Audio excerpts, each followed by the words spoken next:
Bienvenue dans Marque-Page, en compagnie aujourd'hui de François Duvaux, de Payot Libraire. Bonjour François. Bonjour Yasmine. Grâce à votre coup de cœur, je découvre que Conan Doyle n'écrivait pas que des Sherlock Holmes.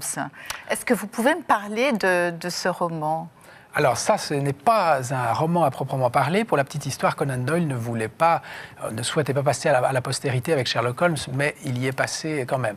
Ça, c'est trois petits récits qui ont été écrits à la demande d'un bureau de propagande. Donc on est, excusez-moi, durant la Première Guerre mondiale. Absolument, oui. On est là en 1916, Conan Doyle a 55 ans, et il veut effectivement apporter en quelque sorte sa pierre à l'édifice, en tout cas montrer qu'il est un patriote. Et on l'envoie visiter des fronts. Les Anglais se sont battus en Belgique, à Ypres. Il va dans le Trentin voir ce qui se passe du côté des Italiens.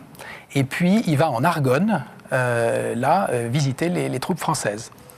Et alors, il raconte ce qu'il voit, mais en les encourageant quand même. Oui, il raconte ce qu'il voit et il trouve que tout est quand même très très bien fait du côté de l'entente, évidemment. Les Ostrobosch sont des horribles qui veulent... Méchants. Exactement, c'est un peu... c'est l'urbanité gallo-romaine contre les reîtres germains qui veulent la fin de la civilisation. Mais pour l'anecdote, il y a une chose... Il y a un portrait de Clémenceau absolument remarquable, qui n'est pas encore le Clémenceau de Le Père la Victoire, et qu'il compare à un boxeur et qu'il trouve vraiment pas très sympathique. Et puis, une chose assez amusante, on lui demande dans les tranchées si Sherlock Holmes combat. Oui, il y a un soldat qui pense que Sherlock Holmes existe. On est qu'en 1916. Sherlock Holmes est déjà entré dans la légende. Il devient un mythe.